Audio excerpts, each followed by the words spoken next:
दिखेगा।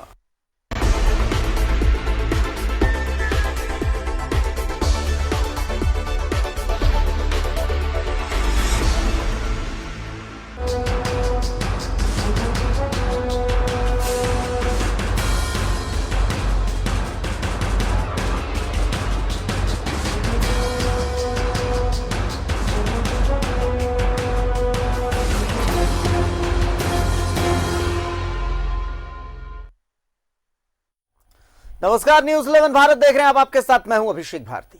किसान, शायद किसान सियासत का सबसे बड़ा मुद्दा है। किसान कानून को लेकर भारत बंद का असर रांची में नजर आया। कांग्रेस, जेएमएम, वामदल सभी ने कृषि कानून के खिलाफ आवाज बुलंद की। रांची में बंद की तस्वीरें इस रिपोर्ट के जरिए देखिए, फिर इसी बंद को लेकर के बातचीत आगे होगी, लेकिन पहले ये रिपोर्ट। तस्वीर रांची के मेन रोड की है। वित्त मंत्री रामेश्वर उरांव और कृषि मंत्री बादल पत्रलेख मेन रोड में टुक टुक में बैठकर किसानों के लिए आवाज बुलंद कर रहे थे। कांग्रेस कार्यकर्ताओं ने भी यहां जमकर प्रदर्शन किया, केंद्र सरकार के खिलाफ आवाज बुलंद की। किसान है, किशोर ये किसान है, जितना यह किसान सब तक किसान है। के कह रहा था कि किसान जब किसान नहीं है घर में घुसा हुआ है, जो है उसको कह रहा है कि कहीं फेल करके हम कह कि यार आंख बंद कर लोगे रांची में और कहोगे कि सूरज नहीं निकला हुआ है, तो होगा क्या ऐसा? जो किसान है, अन्नदाता है, वो अब मजदूर बनकर रह जाएंगे। इसके लिए हम लोग विरोध किए थे। इसमें कॉर्पोरेट घराना से लेकर बड़े बड़े उद्योगपति जो है जमीन क्विंटल बेसिस में जो जमीन लेकर मालिकाना हक छीनने के जो काम कर रहा है, इसका घोर हम लोग निंदा करते हैं। अब ये तस्वीर रांची के पिस्का मोड़ की। यहाँ कांग्रेस विधायक बंधु तिर्की और कांग्रेस विधायक दीपिका पांडे सिंह ने समर्थकों के साथ दुकानें बंद करवाई और प्रदर्शन किया। से लेकर बिजनेस व्यापारी, छोटे व्यापारी से लेकर के मजदूर, किसान से लेकर सारे लोग इस बंद का, इस काला कानून के खिलाफ में समर्थन दिया है। हर हालात में इस बिल को वापस लेना होगा। उनकी गलतफहमी आज दूर हो गई होगी। पूरे देश में करीब करीब हर दल, भाजपा तानाशाह भाजपा को छोड़ दीजिए, जो किसान विरोधी है उनको छोड़कर आज हर दल के कार्यकर्ता सड़कों पर हैं और कांग्रेस पूरी ताकत से पूरे देश में किसानों के साथ खड़ी। अध्यक्ष से लेकर के और जो विधायकगण हैं सब लोग सड़क पर हैं आज, और हम समझते हैं जो पूरा भारत बंद का ऐलान हुआ है, निश्चित रूप से झारखंड इसमें पूरी तरह से सफलता प्राप्त करेगा। किसानों का जो हक है वो कांग्रेस पार्टी दिलवा कर रहेगी। ये तो थी कांग्रेस। जेएमएम ने भी रांची में प्रदर्शन कर किसान कानून का विरोध किया और केंद्र सरकार के खिलाफ हल्ला बोल किया। रिपब्लिक ऑफ इंडिया, अब क्या नए भारत का निर्माण अडानी ऑफ इंडिया होगा, अंबानी ऑफ इंडिया होगा? इस नए भारत की परिकल्पना न हमारे स्वतंत्रता सेनानियों ने की थी, न बाबा साहब भीमराव अंबेडकर जी ने की थी, न महात्मा गांधी। से केंद्र सरकार की जो रणनीति है वो ये बिल्कुल गलत है। जिस तरह से किसानों के साथ आज इस तरह का कानून पास करने जा रहे हैं, तो हम लोग इसका पूर्ण जोर से विरोध कर रहे हैं, क्योंकि ये किसानों के हित में ही नहीं है। वो अन्नदाता है और हमारे राज्य में तो इस कानून को हम लोग कतई बर्दाश्त नहीं कर रहे हैं। कि बिल्कुल किसान हमारे अन्नदाता है हमारा, और हमारा किसान इस काले कानून के पारित होने पर, तीनों कानून के पारित होने पर बिल्कुल ही बंधुआ मजदूर बन जाएंगे। कुछ चंद मतलब कॉर्पोरेट घरानों के हाथों में, जो कि एक बहुत बड़ा षड्यंत्र रचा जा रहा है केंद्र सरकार द्वारा। अब एक और तस्वीर देखिए बंद की। गले में रोटी टांगकर रोटी देने वाले के लिए आवाज बुलंद हुई। ये थे सुशांतो मुखर्जी, मासस से ताल्लुक रखते हैं। ये इसका हम लोग विरोध कर रहे हैं, पूरे देश विरोध कर रहे हैं। ये ना समझे कि सिर्फ हरियाणा और पंजाब के किसान विरोध कर रहे हैं, देश के 80% जनता इसमें इफेक्टिव है। वहीं वाम दलों ने बाइक रैली निकालकर विरोध जताया। मकसद यहाँ भी केंद्र सरकार को संदेश देना था कि कृषि काले कानूनों को वापस लीजिए। एक मोटरसाइकिल के दूसरे माध्यम से, चूँकि 9 बजे तक हम लोगों ने अपील किया कि 9 बजे तक आवश्यक वस्तुओं को जो है उसको अभी बाजार वगैरह कर रहे हैं लोग, और बंद शांतिपूर्ण रहेगा। तो कुल मिलाकर रांची में कृषि कानून को लेकर जेएमएम, कांग्रेस, वाम दल सब ने आवाज बुलंद की। Bureau report, news 11 Bharat. तो भारत बंद को बीजेपी ने फ्लॉप शो करार देते हुए झारखंड में सत्ताधारी झारखंड मुक्ति मोर्चा और कांग्रेस पर निशाना साधा। तो जेएमएम ने प्रेस कॉन्फ्रेंस कर बीजेपी को आड़े हाथ लिया। सबसे पहले ये किसान और भारत बंद वाली सियासत देख लीजिए। तो बंद टाई टाई फिस हो गई है। क्योंकि झारखंड के किसान जानते हैं कि प्रधानमंत्री जी कृषि के क्षेत्र में किसानों के आय को दुगना करने के लिए नए कृषि कानून बनाने का काम किया है। मजदूर हो, व्यापारी हो, परिवहन संचालक हो, युवा हो, महिला हो या अन्य बैंक या अन्य संस्थाओं के कर्मचारी, सबों ने किसान के साथ एक साथ खड़ा होकर यह प्रकट किया है कि हम जो भी लोग ईमान की रोटी खाते हैं, मेहनत से कमाए अन्न खाते हैं, वो अन्नदाता के साथ है। आंदोलन के लोगों ने कहा था कि हम किसी राजनीतिक दल के किसी भी व्यक्ति और पार्टी को इसमें प्रवेश नहीं करने देंगे, लेकिन आज उन सभी लोगों का चेहरा भी पूरी तरह से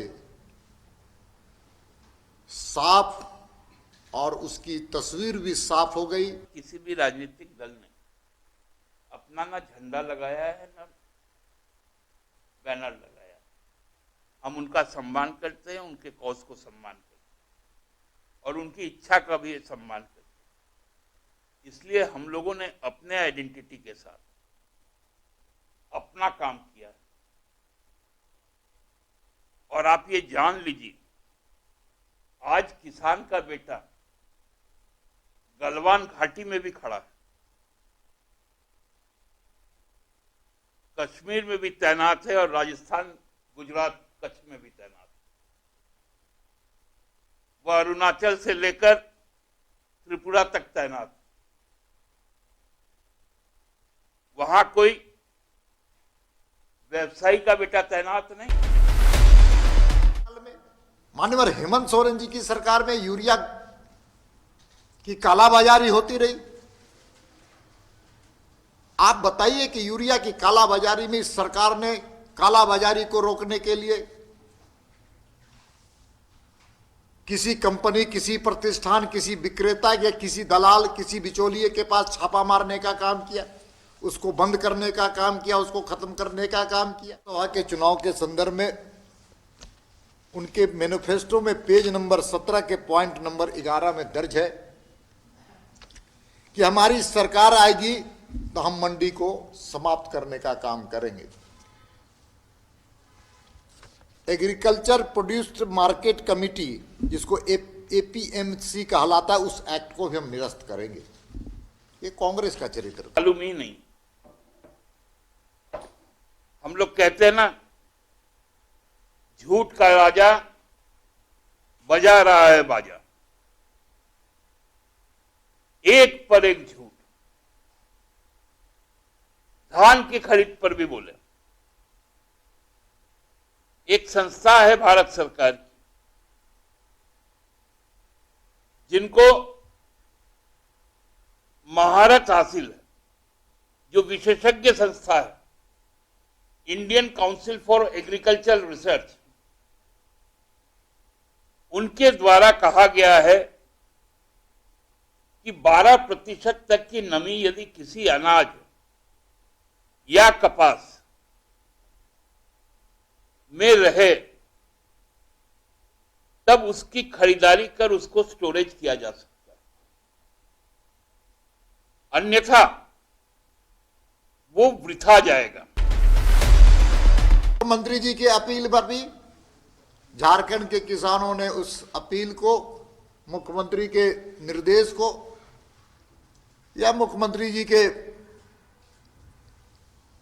ने जो कहा, उसको यहां के किसानों ने ठुकराने का काम किया। गंभीर टकरावट से हम लोग बचना चाहते हैं, लेकिन ये राज डर के या हेमंत जी शासन नहीं चलाएंगे। यहां हम डरेंगे नहीं, हेमंत जी डरेंगे नहीं, हेमंत जी अड़ के शासन चलाएंगे। ये हम लोग आज साफ गोई से कह देना चाहते हैं।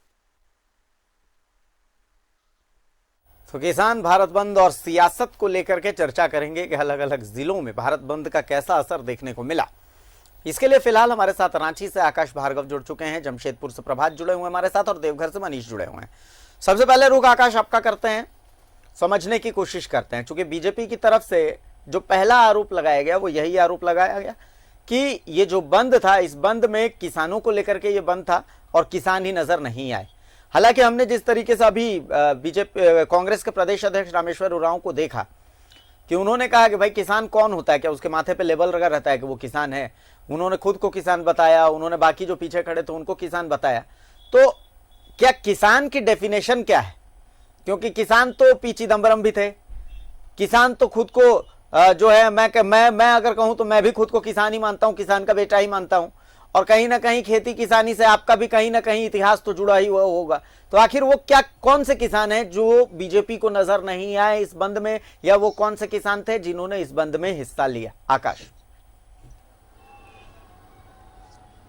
जी देखिए अभिषेक, आपने जो सवाल किया इसका बेसिक आंसर तो बीजेपी वाले ही दे सकते हैं, लेकिन किसान वो हैं जो कृषि कार्यों से जुड़े हुए हैं और भारत एक कृषि प्रधान देश है और यहाँ के लोगों के में से 70% ऐसे लोग हैं जिनकी आजीविका कृषि कार्यों के भरोसे ही चलती है। और निश्चित तौर पर किसी के माथे पर लेबल नहीं लगा रहता कि वह व्यक्ति कौन है, चाहे वह एक किसान हो, चाहे एक दूसरे व्यवसाय से जुड़े हो लोग हो, हर कोई जो है कहीं न कहीं किसी न किसी राजनीतिक संगठन से भी जुड़ा हुआ है या उसे सपोर्ट करता है।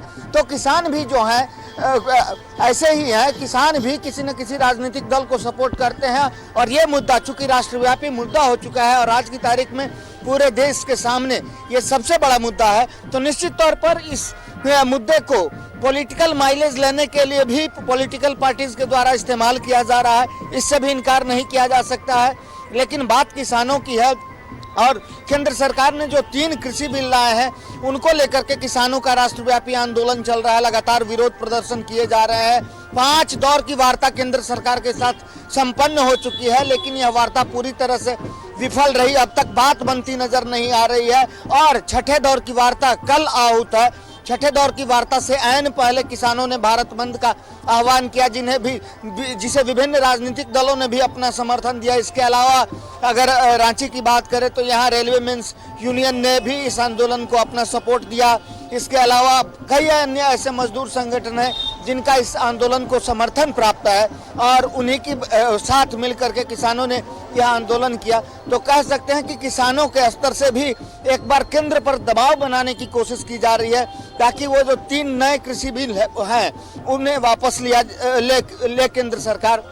और किसानों ने जिस तरह से अपना रुख स्पष्ट कर दिया है कि वो तीनों नए कृषि बिल के वापस लिए जाने तक आंदोलन करते रहेंगे, चाहे उनका आंदोलन 1 साल लंबा ही क्यों न चले, इसके लिए वो पूरी तरह से तैयार है। हालांकि केंद्र सरकार चाहती है कि इसमें कुछ संशोधन लाए जाएं, लेकिन किसान किसी भी प्रकार के संशोधन को स्वीकार करने के मूड में नजर नहीं आ रहे हैं, खासतौर से एमएसपी को लेकर के और जो सरकारी क्रय केंद्र है उन्हें लेकर के। तो कह सकते हैं कि दोनों ही पक्ष अपनी अपनी बातों पर अड़े हुए हैं और निश्चित तौर पर यह गतिरोध न तो किसानों के हित में है न ही केंद्र सरकार के हित में है। और सबसे बड़ी बात यह है कि इसका देश की अर्थव्यवस्था पर काफी बुरा असर पड़ रहा है। किसानों ने जिस तरह से दिल्ली को पूरी तरह घेर रखा है और दिल्ली राष्ट्रीय राजधानी है, इसका भी असर हो रहा है। और किसानों ने ऐसे समय में बंद का आह्वान किया जब पूरे देश में विवाह का शुभ मुहूर्त यानी कि लग्न जिसे कहते हैं वह चरम पर है और 1-2 दिन का ही समय शेष रह गया।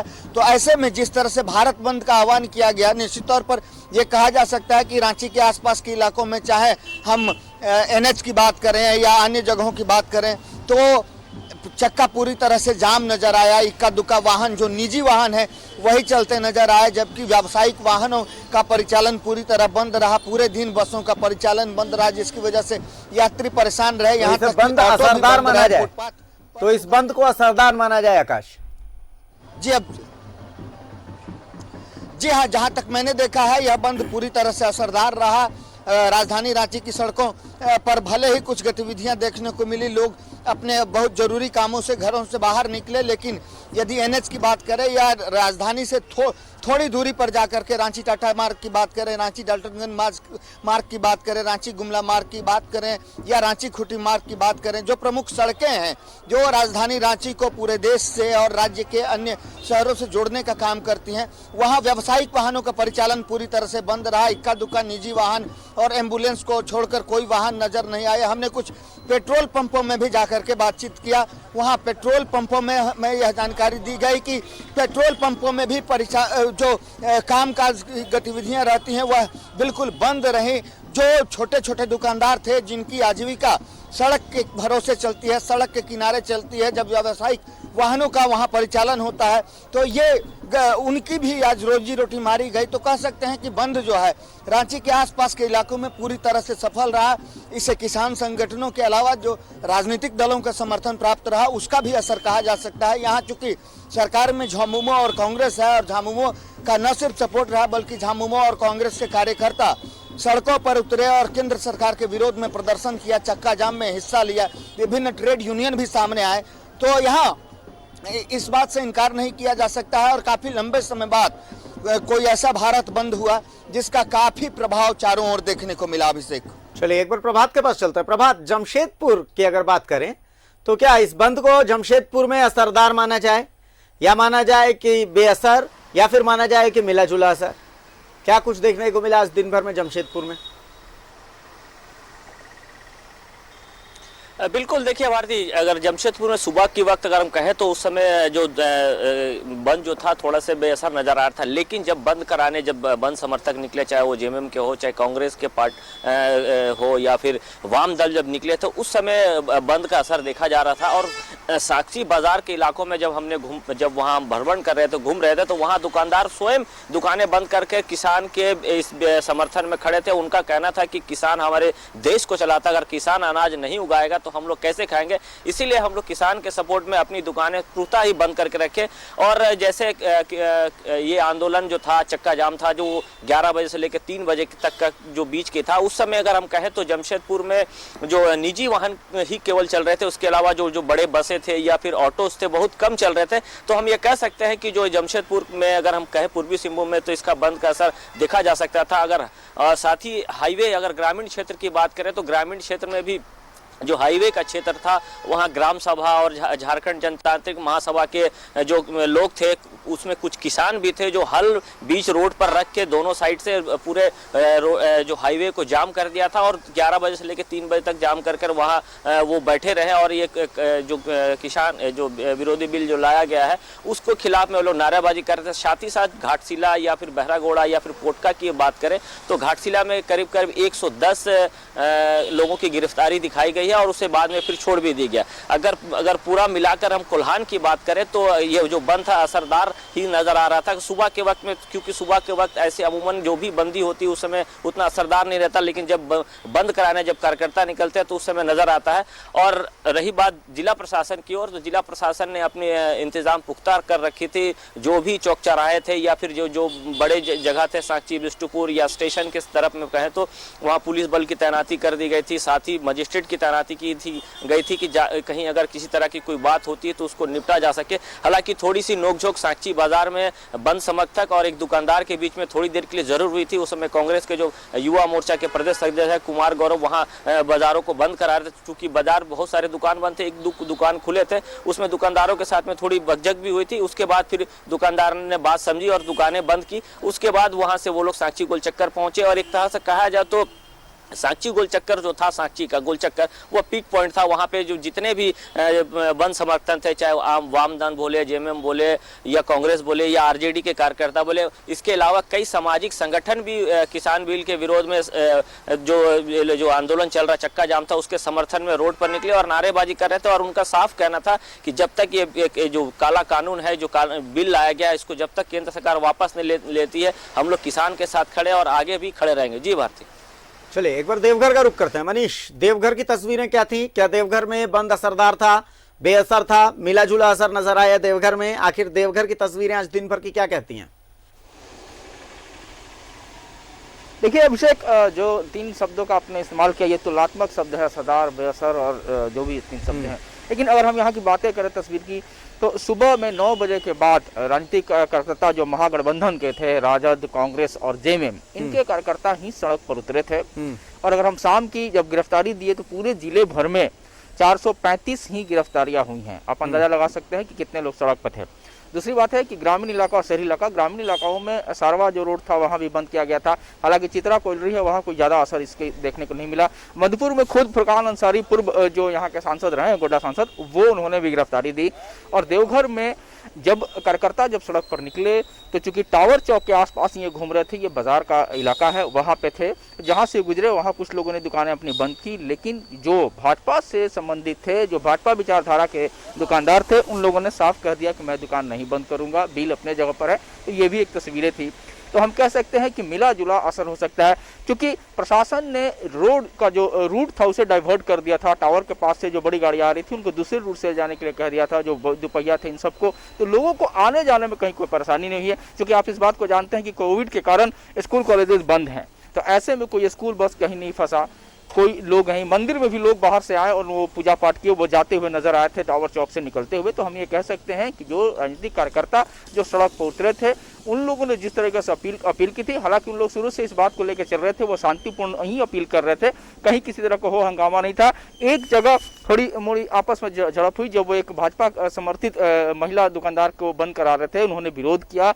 बाद में वो लोग भी झंडा लेके बाहर निकल गए। तो थोड़ी देर के लिए जरूर थोड़ी स्थिति नियंत्रित होने दिखी, लेकिन मौके पर पुलिस थी, एसडीपीओ विकास चंद्र श्रीवास्तव खुद मौजूद थे, उन्होंने दोनों पक्षों को अलग किया। तो बात वहां बिगड़ी नहीं, बात संभल गई। तो कुल मिलाकर हम कह सकते हैं कि 2 घंटे या 3 घंटे जितने देर तक सभी रहे वहां पर मौजूद, घूम घूम के बंद कराते रहे, अमूमन बंद ही रहा। दुकानें जो थी वो दुकानें खुली रही। तो हम ये कह सकते हैं कि मिला जुला असर हम ये कह सकते हैं। चकाई रोड था, वहां भी कार्यकर्ता उतरे थे सड़क पर, तो वो लोग बंद कराया, जितने देर वो सड़क पर उतरे वहां आवागमन ये रहा। तो हम ये कह सकते हैं कि इसमें राजनीतिक कार्यकर्ता जो महागठबंधन के थे, जिला स्तरीय जो जिला अध्यक्ष और बाकी जो पदाधिकारी कार्यकर्ता थे, वो लोग सड़क पर उतरे थे। अगर लेकिन अभिषेक हम बात करें, आपको ध्यान होगा कि कल ही किसान जहां पे सेंटर है, एपी सेंटर जो है कि ये बंद का, भारत बंद का जो एपी सेंटर है दिल्ली, वहां के किसान जो आंदोलनरत हैं, उन्होंने साफ कह दिया था कि हमारे इस आंदोलन में, इस भारत बंद में किसी भी राजनीतिक नेताओं का इस मंच पर कोई स्वागत नहीं है। चाहे कन्नौज में अखिलेश यादव ने अपनी गिरफ्तारी दे दी, केजरीवाल भी पहुंचे थे वहां पे, लेकिन किसान, अगर सवाल ये उठता है कि इससे अगर हम ये किसानों को लेकर कहें कि कितना असरदार है, तो किसान, हमारे ही रिपोर्टर, जब देवीपुर के रिपोर्टर जो हैं वो जब गांव में घूम रहे थे तो उन्होंने देखा कि किसान गांव में खेती कर रहे थे, धान का जो भी चलता है वो कुछ करते नजर आए। तो ये हम कह सकते हैं किसानों की भागीदारी नहीं के बराबर दिखाई दी। ये अलग बात है कि हम भी अपने आप को किसान का बेटा कहें, नेता भी अपने किसान को बेटा कहें, लेकिन किसान हल के साथ या बैल के साथ सड़क पर नहीं दिखाई दे। अभिषेक, बिल्कुल, ये बड़ा बहुत इंटरेस्टिंग बात आपने कही है, और इसी इंटरेस्टिंग बात के साथ मैं आकाश का रुख करूंगा। आकाश, अमूमन अभी 3 तरह के, मैं झारखंड के परिप्रेक्ष्य में बात कर रहा हूं, अमूमन 3 तरह के किसान नजर आ रहे हैं। पहला किसान जो बीजेपी का किसान है, दूसरा किसान जो कांग्रेस जेएमएम का किसान है, और तीसरा किसान जो मुख्य रूप से किसान है, जिसे इंतजार है कि उसकी धान की फसल कब खरीदी जाएगी, वो बिचौलियों को धान की फसल बेच दे रहा, उसे पता ही नहीं है कि 3 कृषि कानून है क्या, एमएसपी होती क्या है, धान क्रय जो केंद्र हैं उनका पैक्स जिनको कहते हैं, उन पैक्स का उसे भरोसा नहीं है, क्योंकि पैक्स उसे वक्त पर पैसा नहीं देते। उस किसान की व्यथा यह है कि आज से नहीं, युगों युगों से उसकी कहानी यही है, और उसे पता है कि ये 3 कानून लागू हो या ना हो, फिर भी उसकी कहानी यही रहने वाली है। उसे यूरिया के लिए लाठी खानी पड़ेगी, उसे पानी के लिए जद्दोजहद करना पड़ेगा, उसे बारिश का इंतजार करना पड़ेगा, और सबसे बड़ी बात कि वोटिंग के सीजन में उसके पैरों पर लोग गिरेंगे, कृषि लोन माफी और पता नहीं क्या क्या वादे होंगे, अडानी अंबानी के बराबर खड़ा कर दिए जाने के वादे होंगे, लेकिन अंत में नतीजा वही होगा कि वो आसमान की ओर टकटकी लगा करके देखेगा कि भाई उसकी गोभी जो है, जो वो 2 रुपए में बेचता है, बाजार में वो 40 रुपए किलो के दर से बिक रही है और उसे कुछ भी नहीं मिल रहा है। आकाश, जी हाँ, देखिए बिल्कुल सही फरमाया आपने। आज किसान बिल्कुल 3 हिस्सों में बढ़ चुके हैं। एक बीजेपी के किसान हैं, वहीं दूसरी ओर दूसरे जेएमएम और कांग्रेस के किसान हैं, और तीसरा किसान वो है जो वस्तुतः हमारा अन्नदाता है, जो अन्न का उत्पादन करता है, जिसकी वजह से हमारा पेट भर पाता है, हमारे पेट की अग्नि शांत हो पाती है। तो मूल रूप से हम बात यदि उस अन्नदाता की करें, उस किसान की करें, तो सही बात है कि अब तक उसके हाथों कुछ नहीं लगा है। आज़ादी के इतने सालों बाद न तो आज तक सिंचाई की सुविधाएं उन्हें दी जा सकी। आज भी किसान जो है कृषि कार्यों के लिए पूरी तरह से मानसून पर आश्रित है, बारिश पर आश्रित है। लेकिन कृषि सुधारों के नाम पर 3 नए कानून लागू कर दिए गए। इन कानूनों के बारे में किसानों को कुछ भी जानकारी नहीं है। वो जानते हैं कि आखिर उनकी गति क्या होनी है। और बिल्कुल मेरी बात को आपने खुद ही दोहरा दिया, कह दिया कि जो वास्तविक हमारे अन्नदाता हैं वो अब तक लगातार छले ही जाते रहे, उनके हाथों कुछ लगा नहीं है। उनकी बातें होती हैं, उनके नाम पर सियासत की जाती है, उनके नाम पर राजनीति की जाती है, चाहे सत्ता पक्ष हो, विपक्ष हो या दूसरे संगठन हो। सभी लोग किसानों को सिर्फ और सिर्फ इंस्ट्रूमेंटल बना करके उनके नाम पर खेलते हैं, उनकी बातें करते हैं, तो बहुतरी दलीलें दी जाती हैं। अब जो ये 3 नए कृषि बिल लाए गए हैं, इनका विरोध किया जा रहा है। तो ये जो विरोध उठा, ये आप देखेंगे कि पंजाब से उठा। पंजाब हरियाणा में जो किसान हैं वो काफ़ी बड़े किसान हैं, पढ़े लिखे किसान हैं। यहाँ तक कि उनके यहाँ बारात भी हवाई जहाज़ और हेलीकॉप्टर से आती है। तो वो समझते हैं कि ये 3 नए कृषि बिल क्या है। लेकिन यदि राष्ट्रीय स्तर पर बात की जाए तो राष्ट्रीय स्तर पर ज़्यादातर किसानों को, क्योंकि झारखंड की बात करें, बिहार की बात करें, दूसरे प्रदेशों की बात करें, यूपी में कुछ किसान जरूर बड़े किसान हैं, यहाँ छोटे छोटे किसान हैं जिनके पास छोटे छोटे टुकड़े हैं, प्लॉट्स हैं, खेत हैं, जिनमें वो अपना कृषि कार्य करते हैं और अपनी आजीविका न सिर्फ चलाते हैं बल्कि हमारा भी पेट भरते हैं।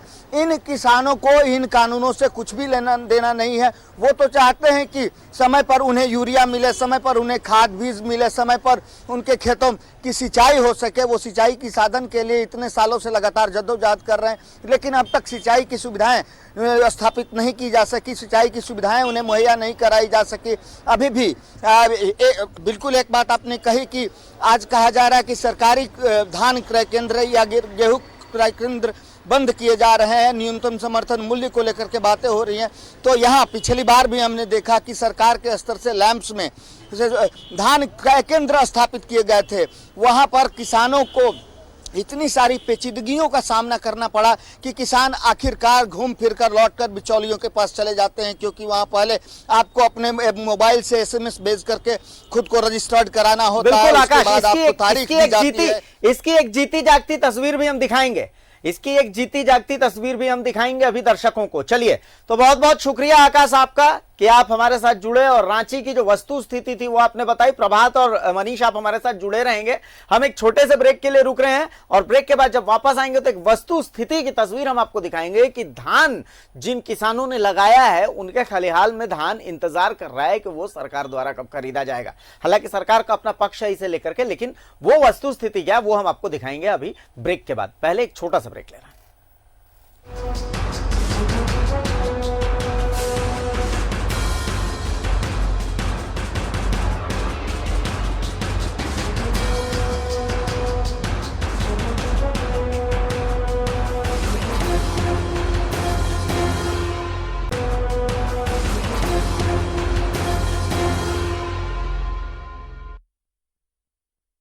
तो ब्रेक के बाद एक बार फिर स्वागत है आपका और हम आपको एक वस्तु स्थिति दिखाने जा रहे हैं। सरकार की धान खरीद नीति की लचर व्यवस्था के चलते देहातों में बिचौलियों की चांदी हो गई। अब 12 भी नहीं बल्कि 10 से 11.5 रुपए किलो बिचौलिए किसानों का धान खरीद रहे हैं। बिचौलियों ने अपना तंत्र इतना मजबूत बना रखा है कि किसान चाहे भी तो उस जाल से बाहर नहीं निकल सकता। खलिहान से शाहनवाज अख्तर की इस रिपोर्ट को देखिए, जिसमें आप समझेंगे कि धान बोने वाले उस किसान की धरातल पर स्थिति क्या है। और ये असली किसान की बात कर रहे हैं, ये रिपोर्ट देखिए। खेत खलिहान इस वक्त देश में सड़क से संसद तक और सत्ता के गलियारे तक चर्चा का विषय है। आज किसानों के समर्थन में विपक्षी पार्टियों ने बंद का ऐलान किया है और किसानों की भलाई का मुद्दा चर्चा में है, तो जरूरी है कि हम खेतों और खलिहानों से ही संपर्क में रहें और क्या है किसानों का हित ये जानने का प्रयास करें। हम इस वक्त रांची कांके के बोड़िया नाम के एक गांव में है, एक खलिहान में है, जहां पर आप देख सकते हैं कि धान की ओसाई चल रही है। ये थ्रेसिंग चल रही है, मैनुअल थ्रेसिंग है, मशीन से धान निकाला जा रहा है, बालियों से अलग किया जा रहा है और ये दिलचस्प नज़ारा है। व्यवस्था वही है, सरकार ने धान खरीद केंद्र भी खोला हुआ है, सरकार ने एक खोला है, बिचौलियों ने 25 खोला हुआ है।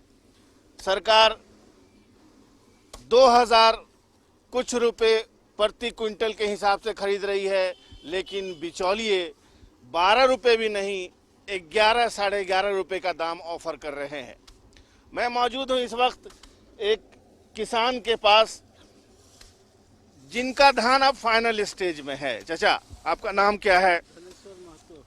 और ये प्रक्रिया आप कितने दिन से कर रहे हैं? ये करीब 10 दिन से कर रहे हैं। क्या करेंगे धान का जब ये हो जाएगा, ओसाई हो जाएगा, बोरा में पैक करके उसको दे देंगे बेचने के लिए। किसको? अभी तो यहाँ का व्यवस्था में हम लोग तो बिचौलियों को ही देते हैं, क्योंकि वही आता है, पैसा देता है और ले जाता है। क्या किसी बिचौलिए से पहले एडवांस वगैरह भी नहीं, एडवांस नहीं लिए हैं। अच्छा, हमेशा से उसी को देते हैं?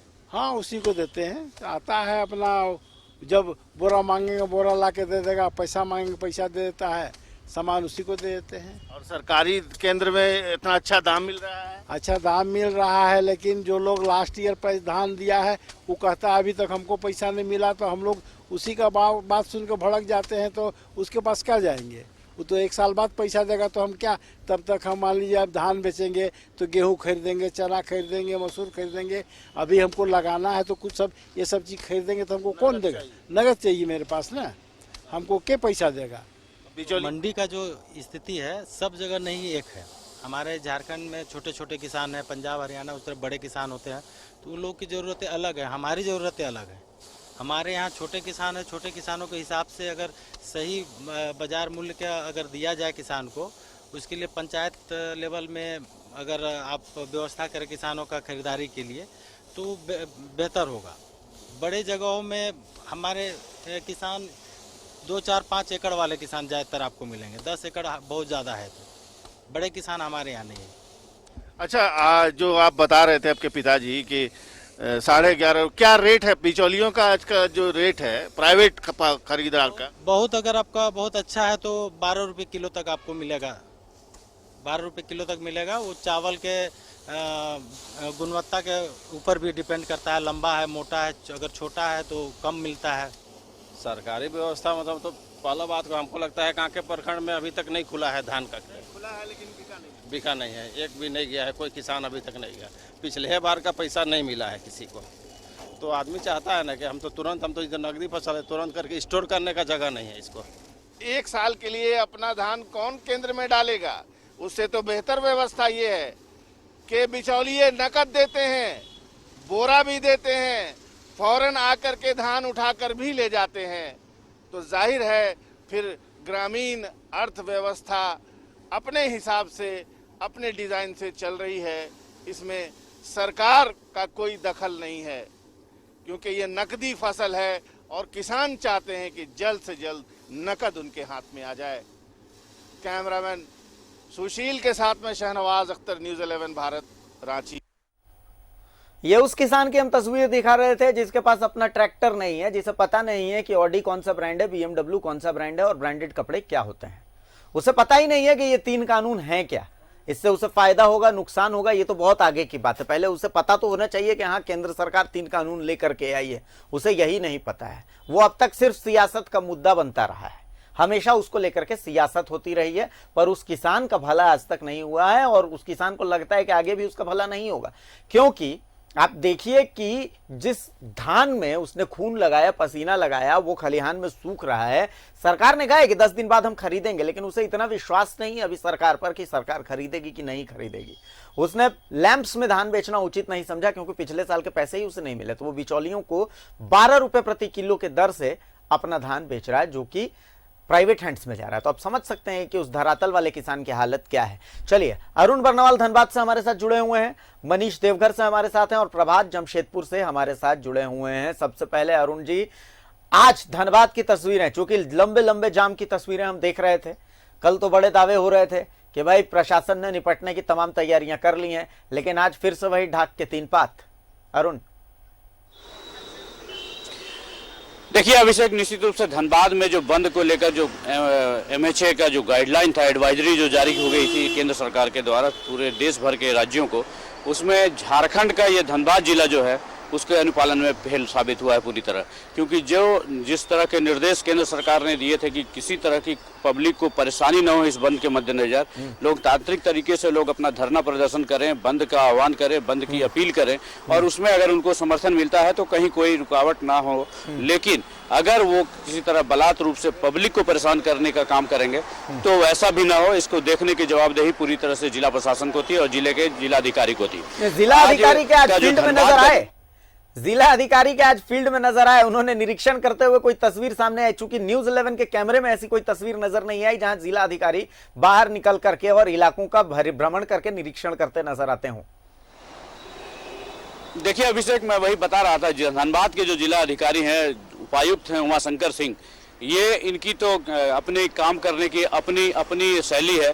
शुरुआती दिनों में जब उन्होंने यहाँ पे धनबाद में योगदान दिया था, कोरोना के पीरियड में ही योगदान दिया था, पूर्व के उपायुक्त अमित कुमार से उन्होंने चार्ज लिया था इस कोरोना के समय ही, और ताबड़तोड़ जहाँ ऐसे अस्पतालों का निरीक्षण किया था, बेखौफ होकर जिस तरह की उन्होंने अपनी कार्यशैली दिखलाई थी, लोगों को लगने लगा था एक नया यंग और पूरे ऊर्जावान उपायुक्त के रूप में धनबाद को एक नया IAS मिला है और निश्चित रूप से धनबाद का कल्याण होगा। लेकिन जैसे जैसे समय बीतते गई वैसे वैसे ये फील्ड से गायब होते चले गए और उसके बाद जो इनका नया रूप देखने को मिला, धीरे धीरे लोग उससे अवगत होने लगे। किसी भी अधिकारी या कोई भी हो, सीनियर या जूनियर, उसके साथ रूडनेस के तहत बात करना इनकी आदत में शुमार था, जो ना चाहते हुए भी जो नीचे स्तर के अधिकारी है, हालांकि वे उनके कनीय अधिकारी और कर्मचारी हैं इसलिए नहीं बोल पाते थे, लेकिन लोगों में इस बात को लेकर अंदर खाने ये चर्चा होती थी कि ये ऐसे अधिकारी से भगवान ही बचाए। तो अब ये तो इनकी स्थिति। और जहाँ तक आज आपने इन्होंने निकलने की बात कही है, फील्ड में निकलने की बात, तो कहीं ये वैसे दिखे नहीं। SDM, ADM और दूसरे अधिकारी देखे गए इलाकों में, अलग अलग क्षेत्रों में, लेकिन उपायुक्त महोदय कहीं किसी तरह का इनका नज़ारा नहीं दिखा। और जहाँ तक लंबी लंबी जाम की बात हम लोग कर रहे थे अभिषेक, तो गोविंदपुर के NH में ऐसे जाम देखे गए जहाँ पे लंबी लगभग 5 से 6 किलोमीटर लंबी दूर वाहनों का रेला लग गया था। व्यावसायिक वाहन लंबी लाइनें लग गई थी। और इसमें न सिर्फ व्यावसायिक वाहन बल्कि शादी के वाहन भी, जो शादी की गाड़ियाँ थी, लगन है चूँकि आज बहुत जोर, तो शादी की गाड़ियाँ भी फंसी हुई थी। एम्बुलेंस तक को लोग जो जाम का बंद समर्थक थे उन्होंने एम्बुलेंस तक को नहीं छोड़ा। बहुत मुश्किल से जाम में फंसा, घंटों फंसा रहा एम्बुलेंस भी, जिसको बमुश्किल लोगों ने दूसरे प्रयास से निकाला। तो ऐसी तो ये धनबाद जिला प्रशासन है जो आज के बंद को कैसे इसको निपटना है उसकी रणनीति में पूरी तरह फेल साबित हुई। तो धनबाद की जहाँ तक बात हो, बस यही कुछ देखने को मिला, जो प्रशासनिक विफलता पूरी तरह दिखी आज। जी हाँ, जिला प्रशासन की एक खास बात है कि धमकी देने में वो आगे रहता है। अभी व्यवसायियों को कोरोना काल में धमकी दे दी थी कि भाई साहब सीधे सा बात है कि आप अगर जो है अपना नियम कानून का फॉलो नहीं करते हैं तो सीधा हम कार्रवाई करेंगे। अरे हुजूर, आपको तो रिक्वेस्ट करना था केंद्र सरकार से। प्रधानमंत्री नरेंद्र मोदी देशवासियों से रिक्वेस्ट कर रहे हैं, झारखंड के मुख्यमंत्री राज्यवासियों से रिक्वेस्ट कर रहे हैं, लेकिन धनबाद के जिला अधिकारी जो है वो रिक्वेस्ट नहीं करते हैं, वो सीधे चेतावनी देते हैं। शायद वो खुद को गब्बर सिंह समझते हैं। खैर, प्रभात के पास चलते हैं हम। प्रभात, अगर जमशेदपुर की बात करें तो क्या जिला प्रशासन वहां पर सक्सेसफुल नजर आया? जाम को लेकर के, जो बंद था उसको लेकर के तैयारियां मुकम्मल थी, जगह जगह पर पुलिस प्रशासन नजर आया था? बिल्कुल भारती, देखिए सुबह से ही अगर हम कहें तो जिला प्रशासन के जो ADM लॉ एंड ऑर्डर थे, NK लाल जी, साथ में SDO, साथ में सिटी SP, वो पूरे शहर का भ्रमण कर रहे थे। और एक कंट्रोल रूम जो था, PCR जिसे कहा जाता है, जहां CCTV कैमरे से मॉनिटरिंग की जा रही थी, वहां पे सारे प्रशासन के लोग मॉनिटरिंग कर पूरे शहर का भ्रमण करके वहां पहुंच रहे थे और मॉनिटरिंग कर रहे थे। तो कहीं भी किसी तरह अप्रिय घटना या फिर किसी तरह कोई मारपीट या फिर किसी तरह का रोड जाम में की तोड़फोड़ तो नहीं हो रहा, इस पर नजर बनाए हुए थे। और साक्षी गोल चक्कर में कहेंगे जो प्रशासक एसपी आए हैं कुमार गौरव जो है वो अभी नए नए ज्वाइन किए, वो स्वयं साक्षी गोलचक्कर पर मुस्तैद थे। साथ ही अगर हम कहें तो बिष्टुपुर में जो मजिस्ट्रेट तैनात किए गए थे, मजिस्ट्रेट सुबह से ही वहां पर तैनात थे। और अगर जिले के वरीय पुलिस अधीक्षक कहे तो वो पीसीआर में बैठ के मॉनिटरिंग कर रहे थे। और जिला प्रशासन की अगर हम बात करें तो करीब अगर जिला प्रशासन अपनी मुस्तैदी में तैनात रहा और कहीं भी ऐसी कोई बात नहीं हुई जहां भी थोड़ी बहुत झड़प हुई वहां प्रशासन के लोग पहुंचे और बीच बचाव करके मामला को शांत कराया, जो बंद समर्थक थे या फिर दुकानदार के साथ में। तो हम ये कहें कि कल से जो तैयारी की गई थी वो मुकम्मल थी प्रशासन की ओर से। जमशेदपुर में हाँ थोड़ी बहुत अगर हम कहें तो जो ग्रामीण इलाके हैं, जो हाईवे का क्षेत्र है, वहाँ थोड़ी सी नजर आई थी कि प्रशासन के लोग वहाँ पहुँचने में थोड़ी विलम्ब किए, जो हाईवे को जो जाम कर दिया था, आम लोगों को जो परेशानी हो रही थी। बाद में वहाँ प्रशासन के लोग पहुँचे और जो आम लोग फंसे थे उसे अपने गंतव्य तक भेजा गया। तो अब जिला प्रशासन की अगर हम बात करें तो पूरा पुख्ता इंतजाम मुकम्मल तैयारी के साथ नजर आया। चलिए मनीष, यही सवाल आपसे भी, चूंकि देवघर में क्या जिला प्रशासन मुकम्मल तैयारी के साथ नजर आया था इस बंद को लेकर के? बिल्कुल अभिषेक, चूंकि तैयारी की बात थी, कल ही जिला प्रशासन ने तैयारी कर ली थी और आज खुद एसडीपीओ जो एसडीपीओ विकास चंद्र श्रीवास्तव खुद नगर थाना में और टावर चौक पे अपने मौजूद थे। उनके कनीय जो पदाधिकारी हैं वो थे और एसडीएम के प्रभार में, चूंकि डीटीओ एसडीएम यहाँ नहीं है तो डीटीओ यहाँ के अभी एसडीएम के प्रभार में है, वो भी तैनात रहे। और जब तक कार्यकर्ता सड़क पर बंद समर्थक जब तक रहे तब तक वो भी रहे। और जब उन लोगों को रखा गया थाना में, उन लोगों ने देखा, उसके बाद उनको छोड़े, उसके बाद ही सब लोग अलग अलग जगह पे। और ये स्थिति अमूमन जिले भर की थी अभिषेक। तो कुल मिलाकर हम कह सकते हैं कि जिला प्रशासन इस बात को लेकर काफी चौकस थी। हालांकि एक बार ऐसा मौका आया जब थोड़ी सी बात बिगड़ रही थी, लेकिन एसडीपीओ खुद थे और एसडीपीओ अपने आप को वहां पे तैनात रहे और बात को बिगड़ने से बचा लिया और बात वहीं की वहीं शांत होगी। तो पूरी नियंत्रण में थी। जो आज जो बंद था वो पूरी तरह से जिला प्रशासन के नियंत्रण में था। बहुत बहुत शुक्रिया आप तीनों का कि आप हमारे साथ जुड़े। आज बंद हुआ, झारखंड में भी इस बंद का असर हुआ, भारत बंद का असर था। कहीं पर बंद असरदार था, कहीं पर बेअसर था, कहीं पर मिला जुला असर था। धरातल की स्थिति क्या थी वो भी हमने आपको दिखाई। अब हम आपको एक बड़ा इंटरेस्टिंग मामला दिखाएंगे, लेकिन उससे पहले बंद की ये तस्वीरें देखिए। ये टुक टुक के बंद वाली सियासत थी। इस टुक टुक गाड़ी में आप बैठे हुए देख सकते हैं कृषि मंत्री बादल पत्रलेख और वित्त मंत्री रामेश्वर उरांव। ये मेन रोड की तस्वीरें हैं। कांग्रेस ने प्रदर्शन किया, प्रदर्शन के बाद वापसी इसी टुक टुक गाड़ी पर हुई। खैर, अब देखना यह है कि 9 तारीख यानी कल किसानों के साथ केंद्र सरकार की एक बैठक है। क्या इस बैठक में कोई नतीजा निकलता है या नतीजा नहीं निकलता है? क्या किसानों को लेकर के बैकफुट पर आएगी केंद्र सरकार या फिर किसान जो हैं वो बैकफुट पर आएंगे? बहुत सारे ये सवाल हैं जिनके जवाब वक्त अपने पास रखे हुए हैं। इन तमाम जवाबों का हमें भी इंतजार है।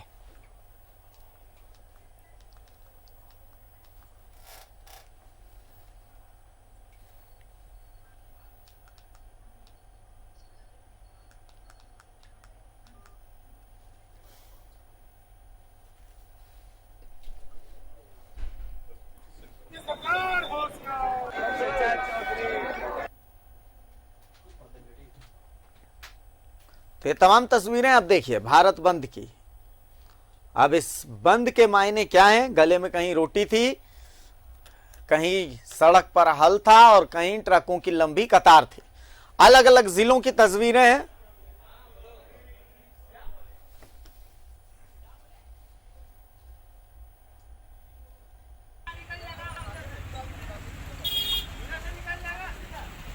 तो इन तस्वीरों के माध्यम से आज भारत के बंद की झारखंड की हम तस्वीरें तमाम आपको दिखा रहे हैं। और इन तस्वीरों के मायने क्या है वो अब आप खुद समझिए, उसे डिकोड कीजिए।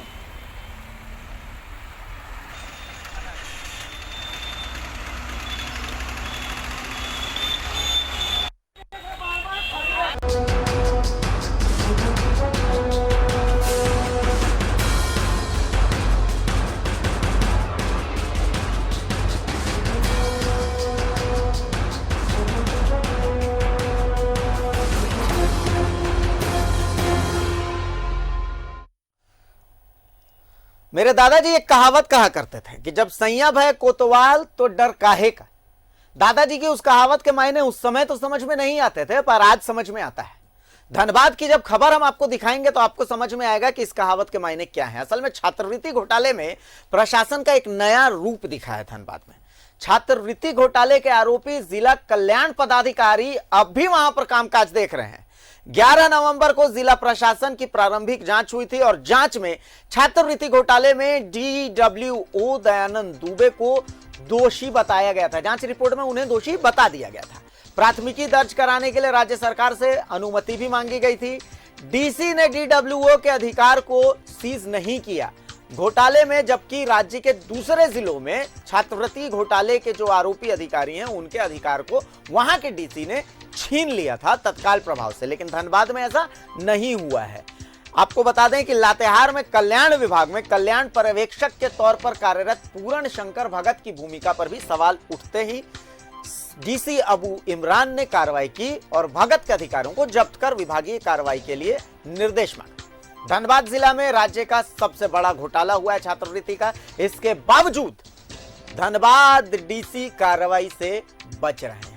आखिर किसकी शय पर काम कर रहे हैं DWO, ये तो आपको समझ में आ ही रहा होगा। और सूत्रों के अनुसार यह भी कहा जा रहा है कि डीसी के कृपा पात्र हैं दया शंकर दुबे। तो इस नाम को अपने जहन में बिठा लीजिए, दया शंकर दुबे। जहन में इसलिए बिठा लीजिए क्योंकि एक परफेक्ट एग्जाम्पल है कि गलती करने के बावजूद यह शख्स कैसे अपने पोस्ट पर बना हुआ है। आप देख लीजिए सरकारी व्यवस्था किस तरीके से काम करती है, जिला प्रशासन किस तरीके से काम करता है, आप समझ लीजिए।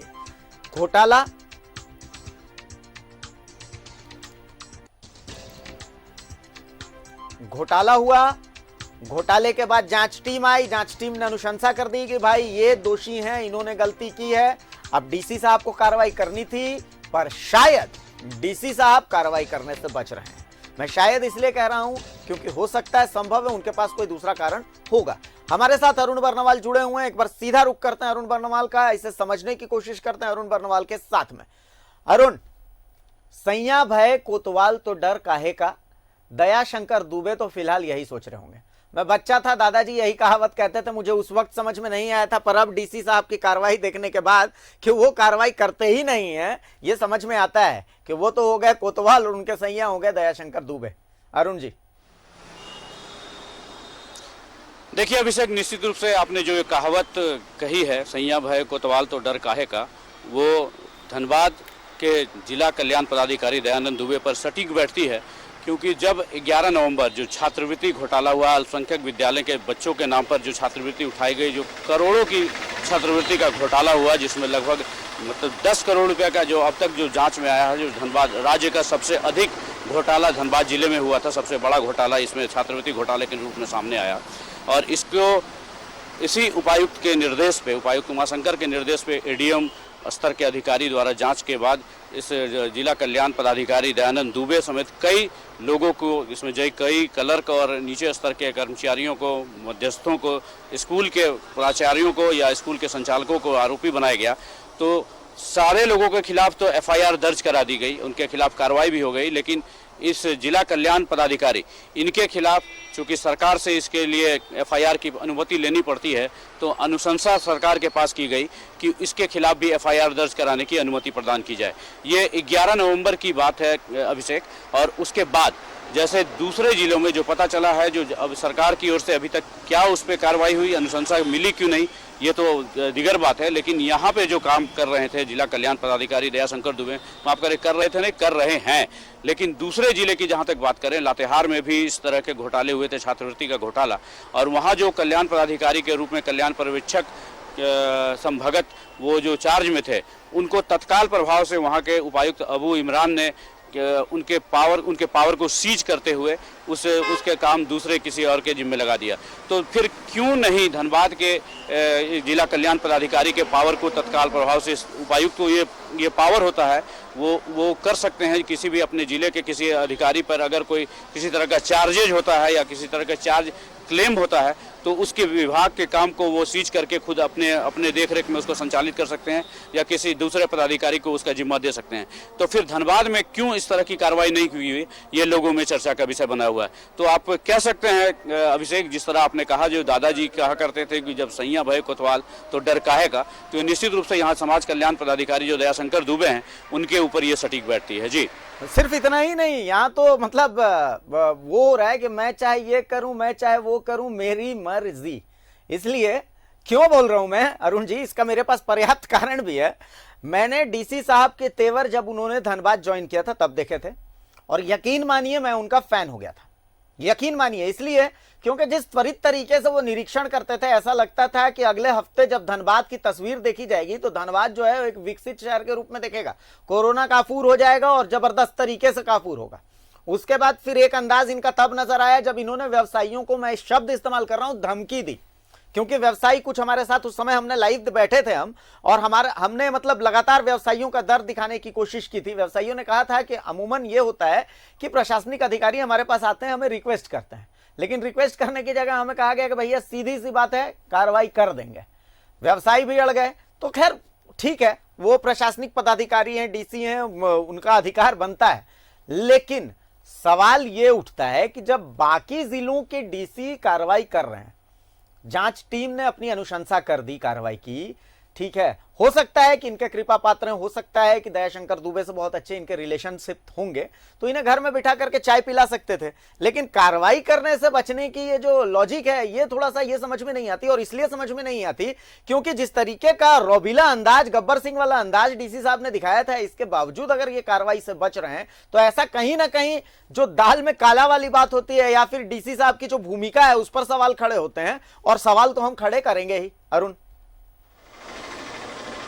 देखिए, निश्चित रूप से अभिषेक, ये अपने आप में सवालिया निशान तो लगाता ही है कि जब दूसरे जिले में ऐसे जो आरोपी हैं उसके पर तत्काल जो उनका जो पावर है उसको सीज कर दिया गया। चूंकि इनके खिलाफ सरकार की अनुमति के बाद ही एफआईआर हो सकती है, तो इनको तत्काल पावर तो उनका सीज किया जा सकता था। लेकिन धनबाद में दयाशंकर दुबे जो हैं जिला कल्याण पदाधिकारी, वो अभी भी अपने काम में संलग्न है। तो अगर कोई आरोपी उसी विभाग में उसी पद पे काम कर रहा है तो वो अपने खिलाफ जो तमाम साक्ष्य है उसे निश्चित रूप से मिटाने का काम करेगा। तो ऐसी स्थिति में ये प्रतीत होता है कि जैसा आपने कहा कि सैया भय कोतवाल तो डर काहे का, तो निश्चित रूप से ये सवाल के घेरे में तो जरूर आता है। अभिषेक, आज इस संदर्भ में हमारी धनबाद विधायक राज सिन्हा से भी बात हुई, उन्होंने भी इस पर सवाल उठाया और धनबाद के उपायुक्त उमाशंकर सिंह की कार्यशैली पर सवाल लगाया है कि इनके रीजन में जो इस तरह की जो कारगुजारियों से दो चार होना पड़ रहा है, ये निश्चित रूप से धनबाद जिला ही नहीं